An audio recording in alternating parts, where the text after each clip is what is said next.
Aloha and good afternoon. My name is Jürgen Steinmetz, joining you from eTurbo News in Honolulu, Hawaii. And with me is Dr. Peter Tarlow. As always, he's in College Station in Texas. It seems to be a wonderful sunny day here in Hawaii. A lot of people at the beach. How's everything in College Station, Peter? Well, other than the fact we don't have a beach, we're replicating Hawaii because it's a beautiful day. It's in the low 70s or 20s in Celsius, and it is a blue sky and a gentle wind. So it's a really beautiful day here. Perfect. And getting right into the news, maybe before we getting into the news, let's put it this way. I wanted to everyone alert, we have a new website at eturbonews.com. So a lot of things have changed and we're trying to make it more efficient for you, the reader and the listener. So any feedback you have, you're welcome. It's your website as much as ours because we're doing it for you. Give us your feedback. And one of the major changes you see now is that our newsletter no longer has the need to click through to our website to read the feature story. So you have everything right on the newsletter, makes it a lot more convenient. And when you go to the website, we changed the dark blue background into a white background. We've been told people like the white better. It's easier to read. It looks less cluttered. So we've done this. And then we're also pointing out our various language editions. And after actually I made this more prominent, we have an enormous increase I see in foreign languages because you can read us in almost 100 languages and just click on it and you have your own edition, what is also indexed individually by Google in your own language, and you can actually search our content in your own language. And so just take a look in our breaking news show. It's going to be now visible on every page. And you also, the last 5 breaking news shows we have is visible on every page on the sidebar. So that means if you forgot to see us live, just go back and you can see us on the website for a while. And then, of course, we're after this on YouTube and all our various channels. But we have some breaking news in Mexico. Peter, you can fill us in. You have the information on it. It's really been very tragic. As you all might know, day before yesterday, the Mexicans arrested the son of El Chapo, who's the largest cartel drug dealer in Mexico. He's in prison in the United States, not his son, the El Chapo. And the son was arrested. And so the cartels took vengeance on Mexico, especially in the state of Sinaloa, in the city of Culiacan. They attacked the airport and actually went through the terminal to planes and attacked people on the planes. No planes were brought down, but there was tremendous problem.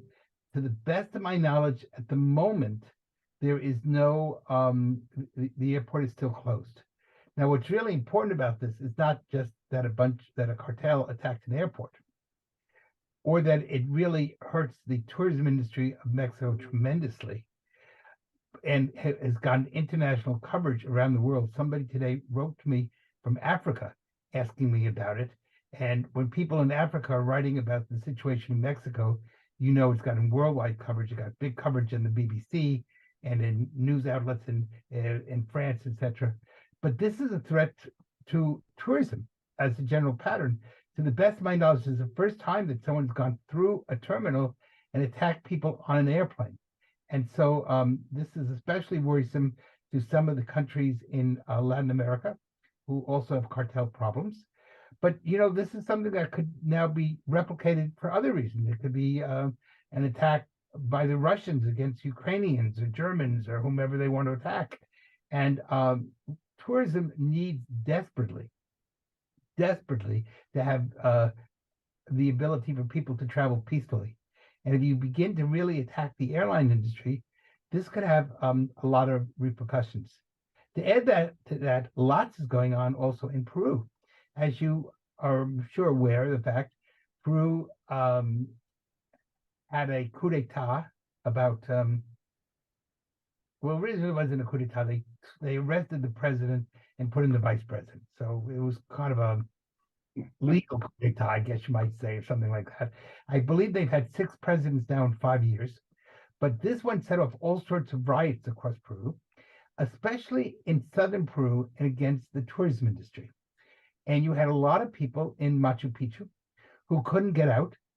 It's very hard. They stopped all the food trucks, so restaurants started closing because there wasn't food. And a number of countries, including the United States, some of the European countries, Israel, had to send in planes to evacuate the tourists. So again, this is really, of course, Machu Picchu and the whole Cusco area is the height of Peruvian tourism. So again, what we're seeing is, in one case, it was political violence. In one case, it was criminal violence in Mexico. But in both cases, violence has become a real threat to many of the countries in Latin America. And they're just getting their feet on the ground. And of course, tourism is big business in Latin America. And if they lose the tourism industry, they have a lot of problems. So it's really important. I'll be in Mexico in a few weeks. The importance of really getting a handle on what's going on in Mexico. And the problem is, even if it took place in the state of Sinaloa, the media doesn't report it that way. If you look at the headlines in the BBC or on some of the American media, it just says major violence in Mexico. So the visitor usually just sees the headline. And the headline paints the whole country that way. That puts the country really into a very bad situation.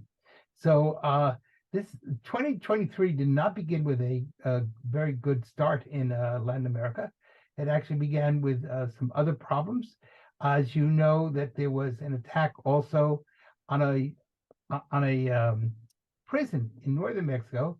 That's not international news per se, but what made it international news is the cartels use tanks to attack the prison. And that means they're becoming more and more like regular military. So they're no longer just a bunch of guys, robbing a bank with some pistols. We're talking about tanks. And if you use a tank in one place, you can use a tank in another place. It's a real threat to the stability of Mexico, and definitely a threat to the stability of Mexican tourism. So that's a really big deal that has to be looked at. Yeah, and Peter, if you go back to Mexico, Mexico had these issues in various states, right? Even as in Cancun, what is most populated with tourism, drug cartels are fighting in Tijuana. It becomes really a nationwide security issue, doesn't it? It does. And if Mexico loses its tourism in a place like Cancun, Cancun can easily become like Acapulco, which was a top-rate tourism spot, and is now a third-rate or fourth-rate tourism spot. So the Mexicans have to be really careful, because this is a very important moment for Mexico, and what happens in Mexico often impacts all of Latin America. Remember that Latin America basically has two countries that, other than Brazil, but it's Spanish-speaking Latin America, have two countries that dominate it. That's Argentina and Brazil. Those are Buenos Aires and Mexico City, the two great cities of Latin America. And if those places have troubles, they're going to have a lot of issues. Of course, added to this, you have the problem in Brazil. We have had a peaceful change of government, with President Lula now taking over, but we don't know exactly where that's going to go, and there are a lot of people who don't trust him. So, and of course, that's a third powerhouse of all of Latin America. So if you have problems in Argentina, in Brazil, and in Mexico, you're going to have a lot of problems. And then on a positive note, there is developing what's called the Andean states. And Colombia, Ecuador, Peru, and Bolivia are planning on working together to create a single marketing entity when it comes to tourism. So that could be really great. But if they're not able to get a handle on the security situation, then it will hurt all four countries instead of just one country. So there's the positive that there'll be joint marketing, and they plan to make it very easy for visitors to go between those four countries. A little bit like the European Union, but on a less sophisticated manner. On the other hand, you can have the problem that you have in the Caribbean when they market together, and when one country has a problem and the media says problems in the Caribbean, it hurts all of them. So it's going to be two sides to it, and it'll be interesting to see if the governments are smart enough to turn a negative into a positive and see this as an opportunity rather than as a danger. Yeah, and I mean, the security is the in and out for any tourism destination. Without security, there is no tourism because people don't want to travel to a destination. And Americans, to be fair, are known for kind of a black and white type mindset. They either one way, it's either secure or not secure. There's no middle ground. Other nations may think, there's a middle ground. You can kind of just Navigate through it. Yeah. So, though I will tell you, many of the Europeans panic very quickly. So the Europeans are somewhat on the same level of the mindset and flee, especially the British flee very quickly when they think there's a problem. Speaking of Europeans, another thing, and you've just been there, is the whole issue of Croatia becoming now a full part of the EU and switching its money to the euro. And you yeah, might want that's definitely it's a good move. It makes travel easier. As you know, I just got back from Croatia and I rented a car and I went to Slovenia, I went to Italy, I went to Bosnia, Herzegovina, and to Montenegro. So I crossed a lot of borders in and out Croatia. And if you wanted to go to Slovenia, what is a fellow EU country, I mean, there are long lines. So you have to show your passport, you have to clear immigration. They're asking a lot of questions. They wanted to see your car papers. And now, after January 1st, you just drive through like you do from Austria to Germany or from Switzerland to Italy. It'll become a lot easier. Also, Croatia had its issue in able to facilitate visas because Croatia is a little bit smaller country compared to maybe the UK or France or Germany, didn't have that many embassies around the world. So in order to get a visa from Croatia, it was different than the Schengen visa you needed for the European Union. Americans don't need this visa, but many other nationalities in the world need this visa. So that's becoming easier because now if you have a Schengen visa, that means a visa from any EU country within the Schengen area. And the Schengen area is the area where you can travel without border checks, what is most of the EU now. So your visa from Italy is good to go to Croatia. Your visa from Holland is good to Croatia. And a Croatian visa is good to come into Germany. So that is all getting closer together. It's good for the economy. And then, of course, the currency being the same, making all these extra fees for exchanging money, all this banking business you have to do at the border, obsolete. You don't need to do that anymore. Anyone who still has a little bit of Croatian money like I do here, not much, I mean, talking about a few dollars, I will definitely hold on to it because it's going to become probably worthwhile after a few years because no one has that money. I still have some German marks from the 70s, and they're now worth a lot more than the marks printed on it. So hold on to whatever Croatian money you had, I can say. Well, I have some Croatian money also, and so I am going to hold on to it. Unfortunately, one of the negative parts about this is for the Croatians themselves. And that is usually when you switch from a local currency to the euro, most stores round up. And so things become much more expensive. I know that in Spain and in Portugal, when they moved to the euro, things became 16 to 18% more expensive. And of course, in the world, we're in a period of inflation. So if there's both more expensive because of the currency change, and so a negative thing about the currency, which is good, it won't hurt tourists, but it will hurt the local people, is that often when they switch from a local currency to the euro, the store owners round everything up rather than everything down. So, for example, in Spain and Portugal, they rounded everything up by 16%. So everything became 16% more expensive overnight. And of course, the other side of that is that you also have inflation. Now, that won't hurt the tourists. You're right about that, because from a visitor perspective, it means you don't have to change money. And, I just have to change money if I'm going to Europe, in France or Portugal or Spain, and I can use the same money in Croatia now. So that's great.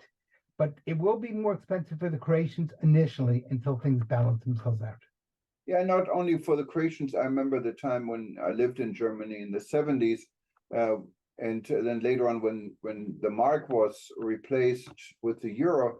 You're right, everything became tremendously more expensive, not only rounding up, everything seemed to be going up. So before, the mark was about double. So when you have 2 marks was about €1 roughly. And all of a Yeah. sudden, everything what costs 2 marks now is €2. So people were suffering over Yeah. time. This was within a year or two. It's like having 100% inflation on many issues. So that's a local issue. Once, from the tourist perspective, that won't hurt us, but it will hurt the local population at first. Now, eventually, that will balance itself out. But it'll be a challenge. Of course, for other Europeans, it'll make life very easy because if they want to visit Croatia, which is an incredibly beautiful country, they'll be able to drive there without having to change money, and that would be great for them. Yeah, and there's a unique situation in Croatia. If you go into Montenegro, what is the borders between Montenegro and the very south part by Dubrovnik, you don't need to change money because Montenegro always has been adopting the euro, and it's actually the only country not in the European Union using euro. Quite a unique situation, but you still have borders because Montenegro is not part of the European Union. And I understand actually all the talks of integrating Montenegro just suddenly stopped. This happened about 2 weeks ago. And we don't know exactly the reason. From what I understand from inside information is one of the reasons is that the government in Montenegro has been in power now for 20, 30 years, for a long time. And there are some doubts in the European Union how transparent governmental system is in that country. So all the talks are on hold, but they're using the euro, but you still need a passport. So the Yeah, so it's somewhat is becoming complicated. Yeah, it's very similar to Panama and Ecuador. We both use the dollar as their currency, but you need a passport. So an American, when you get to Panama, uses dollars as if you're in the United States, but you're in a foreign country and you need a passport to go. So it's not only, I mean, there are many countries in the world, like Zimbabwe, for example, where the US dollar is legal currency. So everything is in US dollars because when they had their own currency, they had an inflation rate. So in the morning, when you go shopping for bread, in the afternoon, you couldn't afford it anymore. So it was, so they all turned into the US dollar as a last ditch rescue attempt, I guess. Well, let's hope that we don't have so much inflation in the United States that we have to switch to the euro or something. But you know, there's a lot of problems in this because Europeans are suffering tremendously because of the rise in the cost of heat. As you know, that many European countries are starting to open up coal mines again, which is a real issue on, you know, greening and green energy, where they're going backwards. And in some places in the United States now, the cost of heat has gone up by tremendous amount, 60-70% in 1 month. So that really hurts people and their ability to travel, because if you're spending all your discretionary money, it's not discretionary, on heat, you don't have discretionary money to be able to travel, you know, on planes and other issues. So that's going to be the tourism industry has some real challenges, and it has to look at them very seriously. Yeah, no, absolutely. And other than that, this year is finished. For some, it's Merry Christmas today, because there's Orthodox Christmas in Russia and in Ukraine. And today, actually, the Russian President Putin wanted to have a 30-hour no attack, and apparently that turned out to be a hoax. From what I understand, Russia wanted to prepare, and they're positioning a little bit in creating this hope for the people. So let's hope this would actually turn into a real peace agreement. It's Christmas time. It's for this part of the world, and that's an important time for peace, I would say. Well, let's hope so.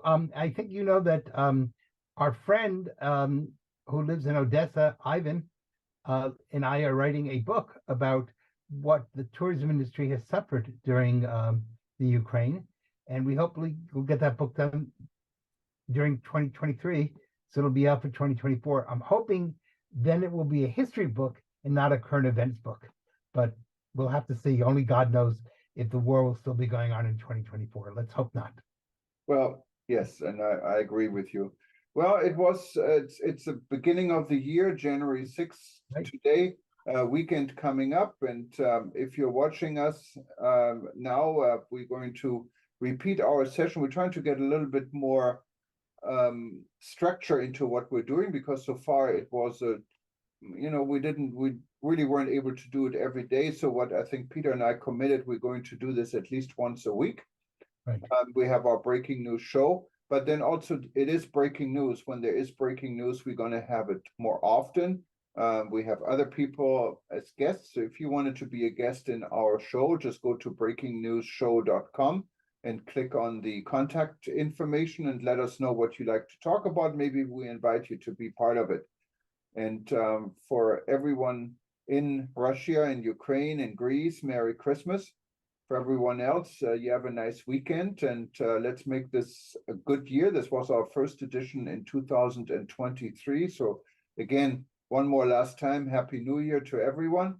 And Peter, Shabbat Shalom, and we hope to see you again soon. I'll still speak to you soon, and have a wonderful weekend. Shabbat Shalom to everyone. Merry Christmas to those celebrating Christmas today. Happy New Year. And to those still switching over to, hopefully you've gotten over whatever hangover you've had. Put a smile on your face, and let's hope that 2023 is a better year than 2022. Yeah, and if you write checks, make sure it's 23. Otherwise, you're sending bad checks now, because they're good for 1 year only. That's right. Okay. Bye-bye.